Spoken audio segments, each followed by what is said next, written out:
Have you ever wondered how far someone has to be pushed before silence turns into strength? I never planned on disappearing from my family's life. I wasn't the runaway type. I was the one who stayed. The one who paid the bills, fixed the broken heater in February, and refilled the medicine drawer when no one noticed we were low. I didn't do it for praise. I did it because I believed that love meant responsibility. But responsibility without respect is a slow erosion of the soul. My name is Linda. Once, I stood on stages across the country, my voice filling smoky jazz clubs and late-night talk shows. That was another life. The version of me that came home in the winter of 1975 was quieter, practical, nearly invisible in the house I had grown up in. That Christmas, I thought I was coming home to family. Instead, I walked into a performance I didn't audition for, a final act where I was cast as the villain for holding everything together. What followed wasn't revenge. It was something colder, deeper, and far more permanent. If you think cutting ties with your own blood is unforgivable, perhaps you haven't been asked to bleed for them every single day. I wasn't always the quiet one. There was a time when I filled rooms, not just with music, but with presence. Back in the late 1960s, my voice reached farther than my footsteps ever did. I sang backup for names you still see printed on vintage vinyl. Janice, Grace, even a short tour shadowing the Velvet Underground. But voices fade, especially when they carry too much weight. After the spotlight dimmed, I didn't chase a comeback. I packed what was left of my stage life into a single suitcase and went home, not to be saved, but to hold everything together. The house I returned to sat perched in the quieter part of Laurel Canyon. It had once been alive with visitors, parties, laughter that bled into dawn. My father, John, had been a celebrated late-night television host, charismatic, sharp, with the kind of voice people trusted. He interviewed senators, film stars, rock gods. But by the early 70s, the calls slowed. Sponsors pulled back. A political comment made in the wrong tone at the wrong time clipped his wings for good. After that, he paced the house like an emperor without a court, waiting for someone to hand him his crown again. My mother, June, was a former stage actress whose elegance had hardened into precision. Her affection was subtle, nearly invisible, folded into the way she arranged the dining table or how she corrected your grammar even when you weren't speaking to her. She never raised her voice, but her silences had weight. She walked through the house like someone carrying a family name too heavy for one set of shoulders. And then there was David, my cousin, 16, tall for his age, with the kind of eyes that made you feel like he'd seen more than he should have. He came to live with us after his mother remarried a man who believed teenagers were clutter. David never complained. He listened, nodded, and asked questions at just the right moments. He treated my old records like artifacts, carefully wiping the dust off before placing the needle down. He didn't know I'd sung backup on 2 of them until I mentioned it casually over burnt toast one morning. From that day, he looked at me differently.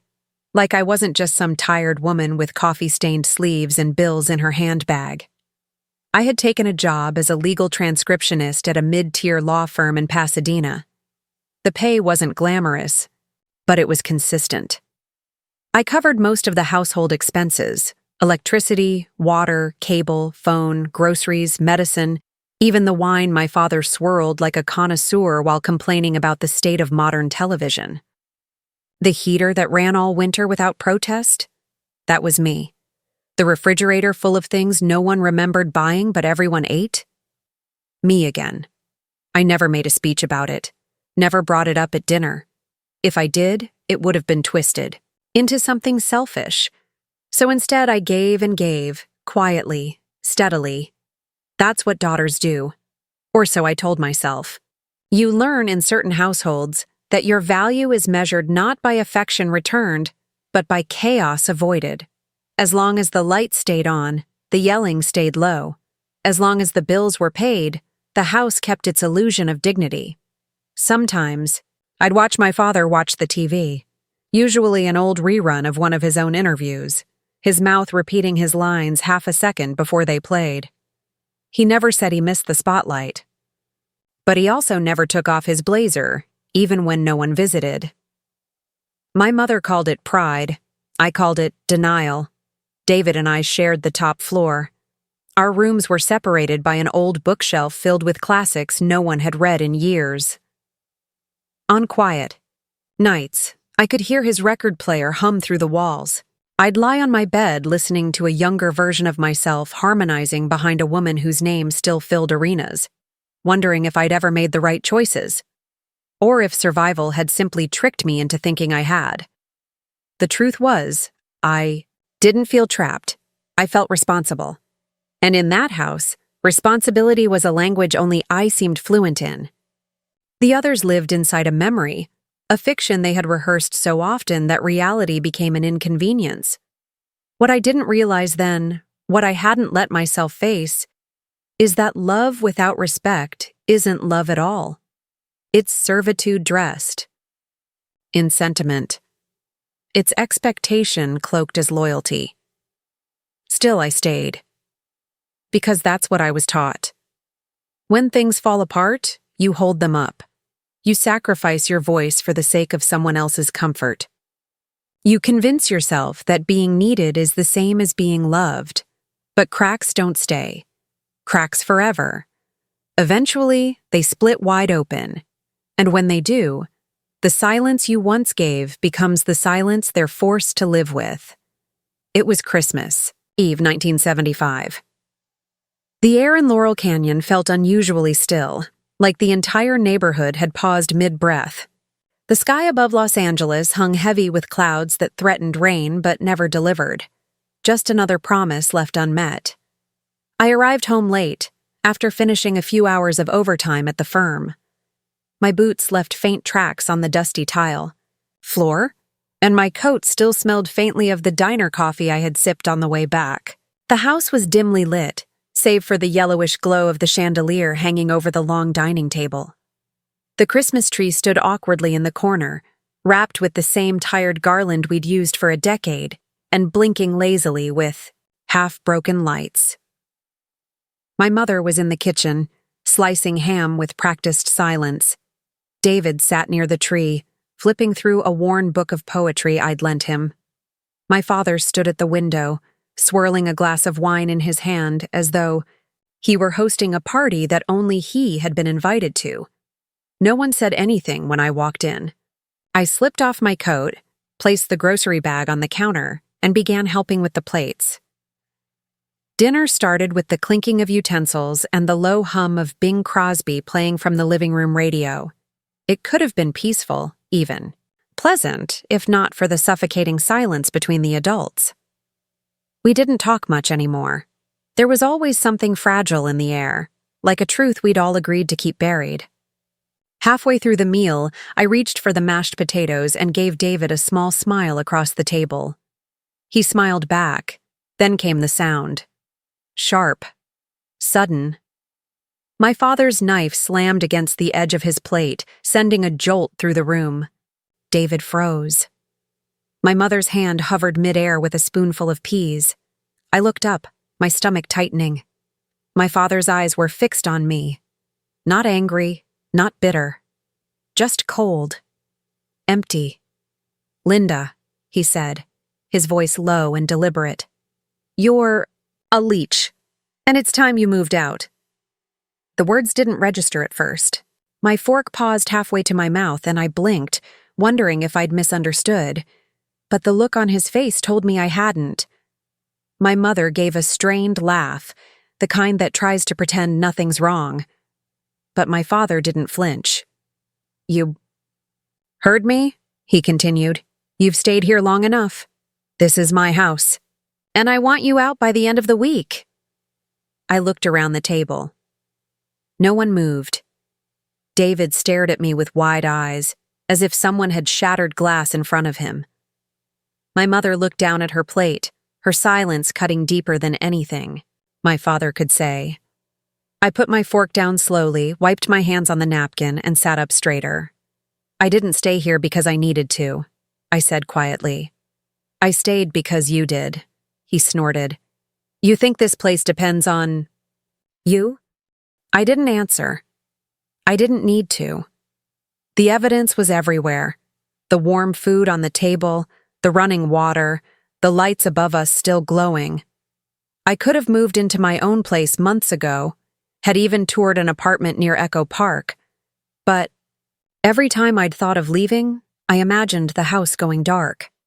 I imagined David alone. I imagined bills piling up in the mailbox no one ever checked. But now, with a single sentence, my father had freed me from all of that. David's voice broke through the tension, cracking like a twig underfoot. If they can kick her out like this, he said, who's next? My father didn't respond. My mother said nothing. I let the silence sit. Then I stood up, calmly carried my plate to the sink, and turned to David. I'll pack tonight, I said. And tomorrow, the heater goes off. There was no screaming, no threats, no pleading. I simply left the kitchen and walked upstairs. Each step felt heavier than the last, not from sorrow, but from years of silence finally giving way. I didn't cry. I didn't argue. I had given them comfort, and they mistook it for compliance. That was their mistake. In my room, I pulled out the old suitcase I'd once taken on tour, folded each piece of clothing carefully, tucked away my journals, the few keepsakes I had left from my younger years, and the cassette tapes I couldn't bear to leave behind. The walls of my room had heard every version of my voice, from rehearsal melodies to midnight doubts. And now, they heard nothing. Later that night, as I zipped up the suitcase, there was a soft knock at the door. David stood outside, his face pale. Are you really leaving? He asked, his voice barely audible. I am. He looked down, hands clenched. They can't pay the bills without you. I know, I said, but I won't live like a silent wallet anymore. He nodded, slowly. I could see the fear in his eyes. Fear not of me leaving, but of what would happen after I did. That night, I lay awake in a room that no longer felt like mine, in a house I had long since stopped calling home. Below me, the faint sound of the TV buzzed through the floorboards, as if nothing had happened. But something had. Something irreversible. And in the morning, they would wake up to a home they no longer recognized, not because it had changed, but because I had. The morning after Christmas, the house was quiet in a way that didn't feel like peace. It felt like denial. I came downstairs early, dressed, composed, already packed. My suitcase stood by the front door like a punctuation mark no one wanted to read. My mother sat at the dining table, sipping coffee as if nothing had shifted the night before. My father was nowhere to be seen. The television was still on, humming reruns into the empty room. I didn't linger. I picked up my suitcase, glanced once at the family portraits on the wall, smiling faces from a time that never really existed, and walked out without saying goodbye. I didn't have a detailed plan, but I had options. Marvin, Hay, was an old friend from my touring days. A retired soul musician turned studio technician. He lived in a small 2-bedroom bungalow off Sunset. We had stayed loosely in touch over the years, and when I called him that morning, he didn't hesitate. You got a bag? He asked. Just one. Then come on. The guest room had an old record player, a threadbare rug, and a small window that looked out onto a lemon tree. It wasn't glamorous, but it was quiet. Safe. Mine. For the first time in years, I breathed like I didn't have to justify the air I took in. That afternoon, I pulled out my notebook and started the process, not of healing, not yet, but of disconnection, the practical kind. I began calling service providers one by one: electricity, gas, water, phone. All of them had my name on the account. All of them had my bank details. I'd set them up over the years because it was easier than asking anyone else to handle it. Now it was time to stop. Each call was strangely satisfying. "I'd like to close the account," I'd say. "No, I won't be responsible for further billing." "Yes, you can contact the primary resident if they wish to continue service."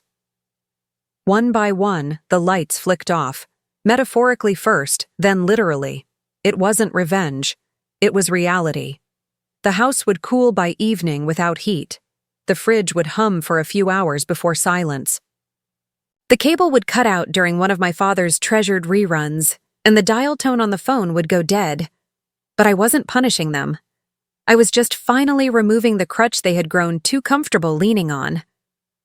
Marv didn't ask many questions. He poured coffee in the mornings and left the paper on the counter. We talked about music, sometimes, and occasionally sat on the porch as the sky turned orange above sunset. At night, I would sit by the window, listening to my own breath, and realize I no longer had to listen for footsteps overhead. 2 days later, I received the first call from David. "They're freaking out," he whispered. "Power's off, water's cold, and Dad keeps yelling that the whole house is falling apart." "Did you tell them why?" I asked. "I didn't have to," he said. "They know. They just won't admit it." I thanked him and hung up. A few hours later, my phone buzzed again, this time from my mother. "Linda," her voice trembled. "The cable's out. The lights aren't working. Did something happen?" I paused before answering. "Yes. I stopped paying for everything." A silence so dense followed, I could hear her breathing. "But your father said—" "I know what he said." "And now I'm doing what?" he asked. "I'm gone. You'll need to figure it out." I hung up before she could respond. That night, I lit a candle in the guest room, not for sentiment, but because it calmed my hands, which still trembled from years of suppression. It was strange, this sense of peace. Not joyful, just still. The next day, I walked past a newsstand and caught sight of my father's face in a black and white inset photo on the cover of a nostalgia magazine. "Where are they now?" the headline read. I didn't buy it. I didn't need a reminder. Instead, I went home, to Marv's, made tea, and checked my bank account. Everything intact. Nothing stolen, nothing frozen. That mattered because it was the last part of my life still tethered to them, until that night. At 11:34 p.m., I received a security alert. Unusual login attempt on your banking account. Location: Laurel Canyon. I froze. It could have been anything. A mistake, a glitch, but I knew better. I knew exactly what had happened. I logged in, changed my password, set up new two-step verification, and called the bank to lock out all non-authorized devices. Then I checked my old desk drawer.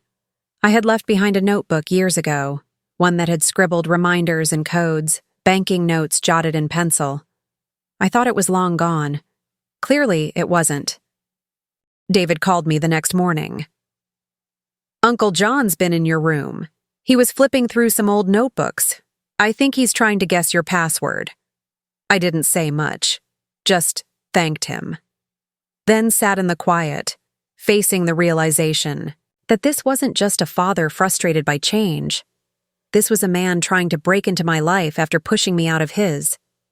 There was no clearer message. He hadn't lost his grip on me. He was trying to reclaim it.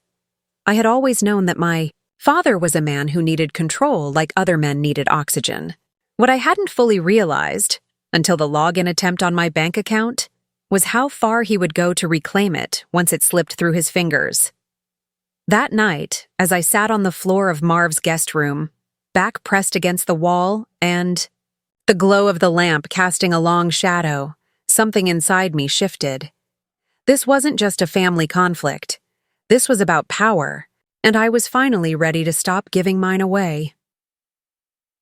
The next morning, I went down to the kitchen where Marv was flipping through a crate of old records, sipping coffee from his chipped Miles Davis mug. He looked up, studied my face, and didn't ask anything. Instead, he pushed the mug toward me. "You want to talk? I'm here," he said. "You don't. I still made toast." It was more comfort than I'd gotten from my family in years. Later that day, I made the rounds. First to the bank, where I closed all secondary authorizations, disabled paper statements, and requested all correspondence to go to my office's postbox. Then to the phone company to deactivate the landline number I'd paid for under my name. Each errand was a door shutting. One by one, I dismantled the invisible infrastructure of support they had never acknowledged, but always depended on. That evening, I went to work as usual. I transcribed a deposition for a divorce case involving a country club couple arguing over who got the wine cellar. The irony wasn't lost on me. The difference was, those people had lawyers. I had silence. But now, I also had intention. 3 nights later, David called again. The power's out. Completely. He tried to flip the fuse box, but nothing worked. Mom's walking around with candles. It's like the 1800s in here. I smiled, not because I enjoyed it, but because I knew he was beginning to see clearly. "I told you what would happen," I said gently. "Yeah," he said. "But I didn't think it would feel like this." "How does it feel?" "Like they're finally living the truth. And they hate it." I exhaled slowly. "You're doing okay?" "I'm fine," he replied, then paused. "But I think it's getting to him. Last night I heard him talking to himself, saying things like, 'She'll come back,' and then, 'She owes us.' Like I'm not even there." The words didn't surprise me. What did surprise me was how numb I felt hearing them. A year ago, they would have shattered me. Now, they just confirmed what I'd long suspected. My presence in that house had never been about love. It had been about utility. A few days passed in calm silence. I went to work, read in the evenings, walked with Marv on weekends through Griffith Park. For the first time in years, my life had rhythm, predictable, peaceful, until it wasn't. One Wednesday afternoon, my phone buzzed during a deposition. 6 missed calls, all from my mother, and 1 message from David.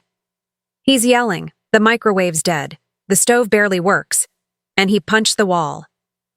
I stepped out into the hallway, dialed David immediately. "You safe?" "Yeah, I locked myself in my room. He's in the kitchen yelling about how you left him to rot." It was the beginning of his unraveling. By Thursday, there were more calls. This time from blocked numbers, short voicemails full of half-spoken threats. No name, but I knew the voice. Always him. By Friday, my mother left a message, more pitiful than angry. "Linda, he hasn't eaten properly in days. The power's still off. He blames me now. Says I should have made you stay. Please. What do we do?" I didn't respond. Instead, I printed the voicemail transcript and filed it into a manila folder I had started keeping under the label, Boundaries. Every message, every incident, every failed login attempt, documented. If things escalated further, I would be ready. And then, just as I thought the worst might be behind me, I received a message from my landlord's office at Marv's place. "We had a man asking if you still lived here. Said he was your father. Refused to leave at first. We told him to stay off the premises." I froze. Then called Marv. "Yeah," he said. "I saw him. Told him to walk off before I called the cops." He looked not right. Like someone losing a fight only he could see. That night, I didn't sleep. Not because I was afraid of him. I was afraid of how much I had tolerated before I finally said enough. The next morning, I filed a formal restraining notice. It wasn't a full order yet, but it was the first step. I gave the police department copies of the voicemails, bank alerts, and David's messages. The officer at the desk raised an eyebrow as he flipped through the file. "He's your father?" he asked, almost gently. "He was," I said. Now he's just someone I need distance from. By the time I returned home, I had blocked their numbers, changed my email, locked down every piece of digital space they once had access to. And still, I knew this wasn't over, because men like my father don't grieve the loss of love. They grieve the loss of control. The calm didn't last. A few days after I filed the restraining notice, I came home from work to find Marv waiting at the kitchen table, his usually relaxed posture replaced with something tight in the shoulders. He was holding my spare car key. "You still got both." "Your keys?" he asked, voice low. I nodded, confused. "Yeah, why?" He slid the key across the table. "I found this one sitting in the mailbox." My heart skipped. That spare had never left the drawer. No one else had access to it. At least, no one who should have. We sat in silence, the air suddenly thick with something unspoken. "Think they made a copy?" he asked finally. I nodded slowly. Or they always had one, and I just never knew. That night, I didn't sleep much. I kept checking the street from the window, scanning every parked car, every silhouette in the distance. Around 2 a.m., I walked outside, circled the block once, then twice, looking for anything out of place. There was nothing. But the feeling stayed. The next morning, David called. "Your car," he said. "It's here, parked outside the house." "What?" I whispered. I recognized the plates. The window's cracked, and there's an empty coffee cup in the passenger seat. Same brand Mom uses. It wasn't there last night. I didn't wait. I borrowed Marv's car and drove straight to Laurel Canyon. And there it was. My dark blue Ford Granada, parked like it had never left. Inside were signs of use. A grocery receipt with my mother's name, a cardigan she used to wear slung over the back seat, a music cassette I hadn't touched in years. Felt a sharp pressure behind my eyes, but I didn't cry. I just called David. "Where's Mom?" I asked. "In the kitchen. Just got back from the store. I'm coming in. Stay upstairs, don't get involved." When she opened the door, her face twisted into a forced smile. "Linda, what a surprise." I looked her in the eye. "You took my car." Her expression didn't falter. It was just sitting there. "You weren't using it." "I wasn't using it because I don't live here," I said. "You don't get to help yourself to what doesn't belong to you." She turned away. "We needed it for errands, your father's medication, the groceries." "And what else?" I asked, stepping inside. "Where's my laptop?" She didn't answer. Just reached for her purse with deliberate calm. "I sold it," she said finally.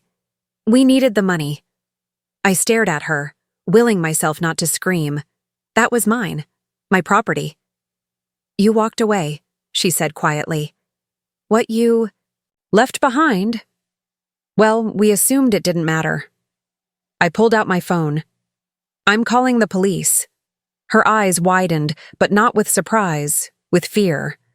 "You wouldn't. You stole from me. That's a crime, whether we're related or not." The officers arrived within 30 minutes. I explained everything, showed the receipt, the tracking logs, the proof of ownership. She didn't deny any of it, just sat on the couch with her purse clutched in her lap like it was the last thing she owned. One officer turned to me. "We'll file this as theft unless you'd prefer to treat it as a civil matter." "I want it on record," I said. No more silence, no more forgiveness. As they escorted her to collect the remaining items of mine, I looked around the house. It felt smaller somehow. Not physically, but emotionally. Like something had shrunk it from the inside. 3 days later, I received a text from an unknown number. "You think you've won. You'll regret betraying your family." I didn't need a name. I knew the cadence, the bitterness, the ghost in the words. My father. I checked the public jail records, released on bail. The date was that morning. I immediately called David. Do you know who paid it? He hesitated. Uncle Mark. He showed up with an envelope, handed it to Mom, and left. Mark. My father's old drinking buddy. A man who once set fire to his own garage during a late-night bender and claimed it was performance art. If Mark was involved, this wasn't just an act of desperation. It was a declaration. Dad said something else, David added quietly. Said he's going to show you what it feels like to be pushed out of someone's life. I stood frozen for a moment, fingers clenched around the phone. If anything happens, I said, lock the doors. Don't engage. Call me immediately. That evening, I double-checked everything. Reset passwords. Reconfigured the security system. Called the local precinct and updated my statement. Then I sat on the floor and packed the essentials again, just in case. Clothes, documents, the original copy of the restraining notice. Every move was quiet, methodical. Not fear, just preparation. By midnight, I had made a decision. I couldn't stay at Marv's anymore. If my father knew where I lived once, he'd come again. I needed to disappear for real this time. No more traceable addresses. No more lingering ties. So I picked up the phone and dialed Nora. She was a former colleague, someone I trusted deeply but had never leaned on. Are you still in that duplex near Glendale? I asked. Yeah. Why? I need somewhere to stay. Not for long, just until I figure out the next move.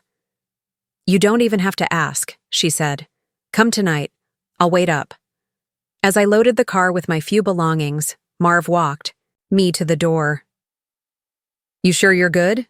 He asked. I'm sure, I said.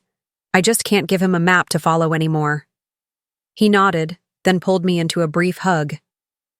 You didn't deserve any of this, you know. I know, I said, but now I get to choose what happens next. And I did, because men like my father can only haunt you if you leave the door open. That night, I didn't just leave a place. I erased a path.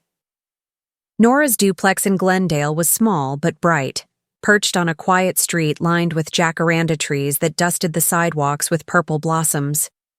The space smelled faintly of lavender and old books, and her guest room, bare but clean, felt like a pause in the middle of chaos. I arrived just before midnight. Nora didn't ask questions. She simply opened the door, took my bag, and said, "You're safe here.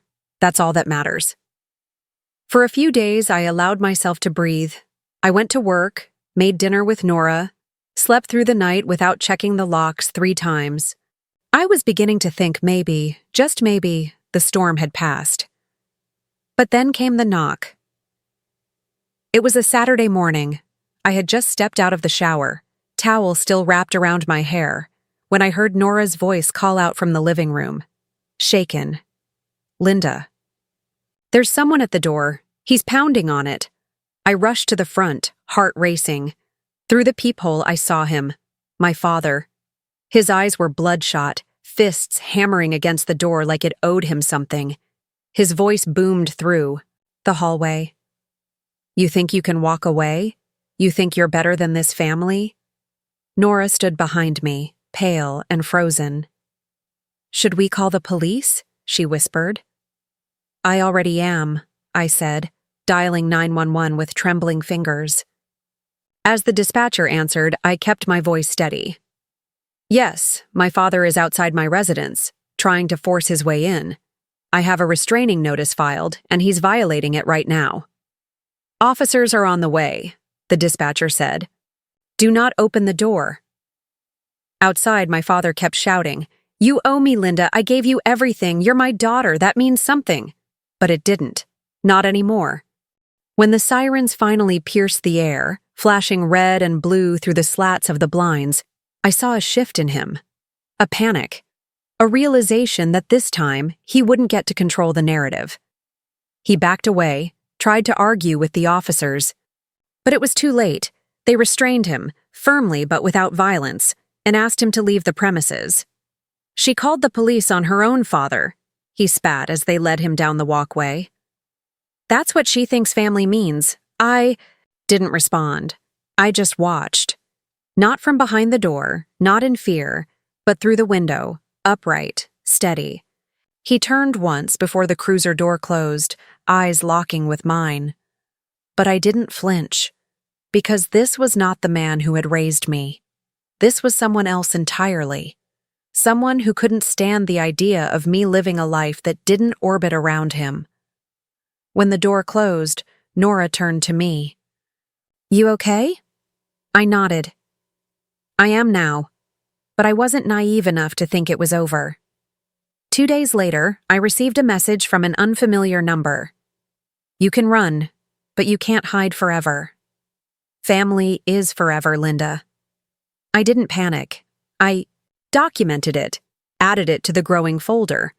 Then I reported it to the Glendale police, who escalated the case. Now, it wasn't just a restraining notice. It was grounds for a formal protective order. This time, it had teeth.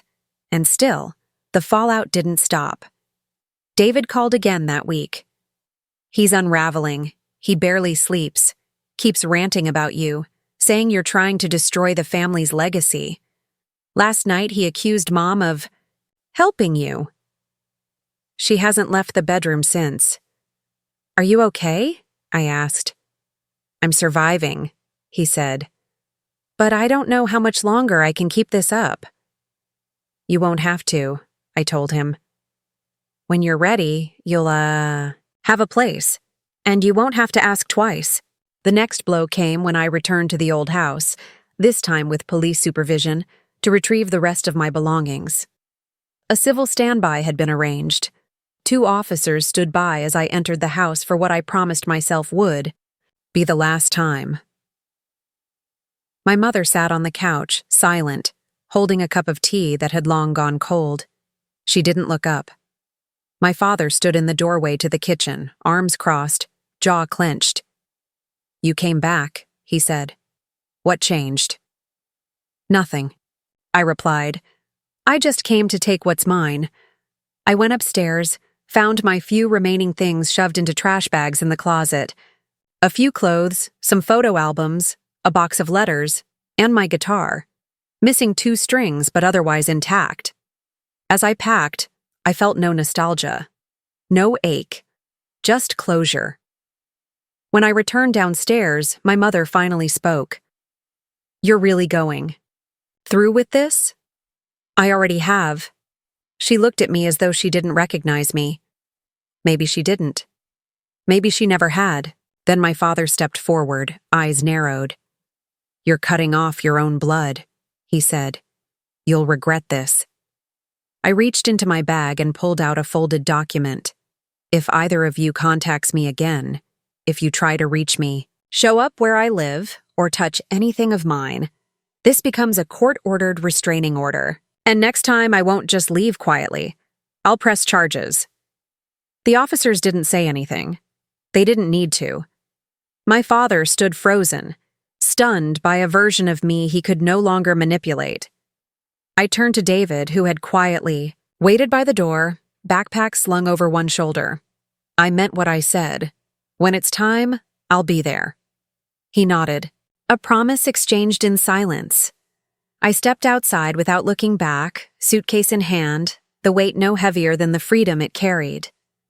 And that night, I didn't just lock a door, I closed a chapter. But I also knew the story wasn't over. Because some ghosts don't disappear.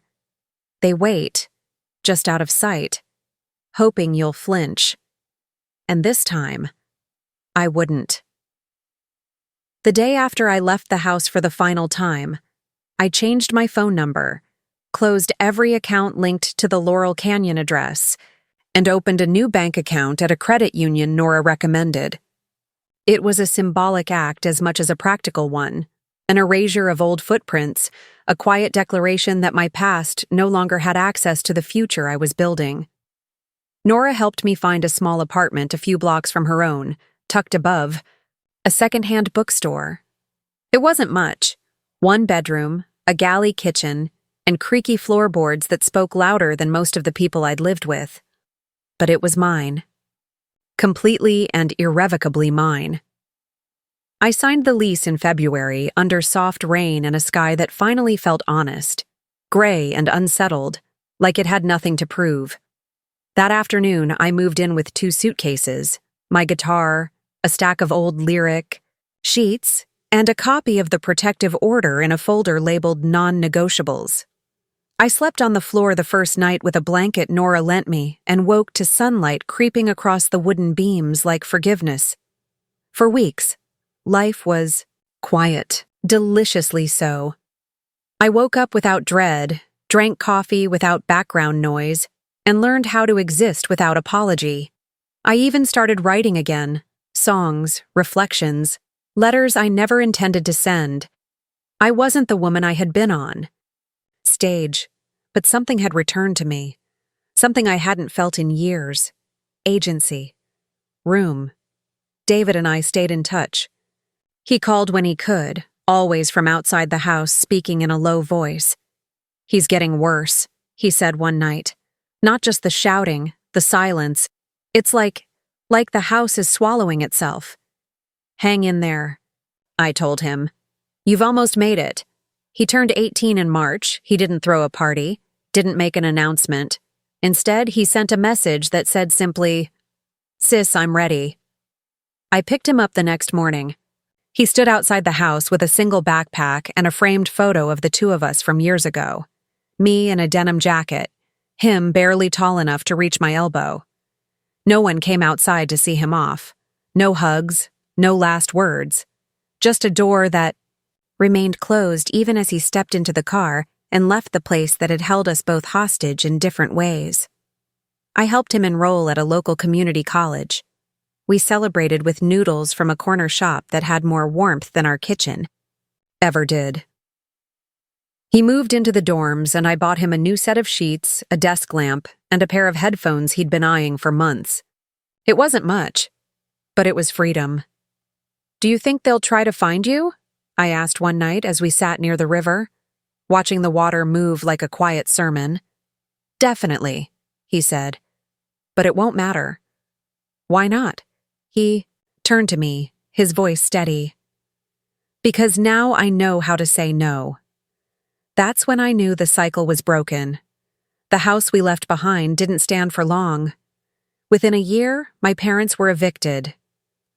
The utilities had long stopped functioning, and the missed mortgage payments finally caught up. I didn't hear about it from them, of course. I heard it from a former neighbor who sent me a letter after seeing my father screaming in the driveway as the last of their belongings were hauled out. Apparently, my mother just stood inside, motionless, while the movers cleared the living room. They moved into a small apartment on the east side, run down, poorly lit, a far cry from the house they'd once refused to leave. A distant cousin mentioned seeing my father bagging groceries at a small corner market, wearing the same blazer he had once worn on national television. A month later, a letter arrived at my new address. I never figured out how they got it. Maybe through David's old school records, maybe through Nora's name on a lease. It was handwritten, barely a full paragraph. Part blame, part plea. "You ruined this family. And now you leave us like this?" Read it once, then placed it in the trash without ceremony. That spring, David and I walked through a street fair in Pasadena. Music played from a vinyl booth. I heard a familiar melody. One of the old songs I had recorded years ago, buried on the B-side of an album no one remembered. David recognized it too. "That's you," he said, smiling. "It was," I replied. And for the first time in years, I didn't feel haunted by what I had left behind. I felt grateful. Not for the pain, but for what it had shown me. Pain is not proof of love. Endurance is not nobility. And sacrifice, without respect, is simply exploitation wearing a family name. That week, I framed a photograph of David and me, one we took outside the college on his first day of class. It now sits on my windowsill, right next to a candle that smells faintly of lemongrass. Every time I look at it, I remind myself, we didn't run away. We walked forward, and we never looked back. This story isn't just about walking away from a toxic household. It's about reclaiming your voice after years of being silenced. What Linda did wasn't cruel, it was necessary. Her departure was not an act of revenge, it was a boundary drawn in self-respect. And that's what makes it powerful. Psychologists refer to this kind of family dynamic as emotional enmeshment, a system where love is conditional, boundaries are blurred, and responsibility is unevenly distributed. Often, one person becomes the giver until they're completely depleted. And when they finally say no, they're branded as selfish or ungrateful. But setting limits isn't betrayal. It's survival. Linda's story is a reminder that not all wounds are loud. Some bleed quietly. And healing doesn't always come in the form of reconciliation. It sometimes comes in finally choosing yourself. So here's the real question. Have you ever stayed in a place simply because you were afraid of what would happen if you left? We'd love to hear your thoughts. Was Linda justified in cutting ties, or do you think she could have handled it differently? Drop your thoughts in the comments. And if this story moved you, consider liking the video and subscribing for more powerful real-life narratives that make you think and feel.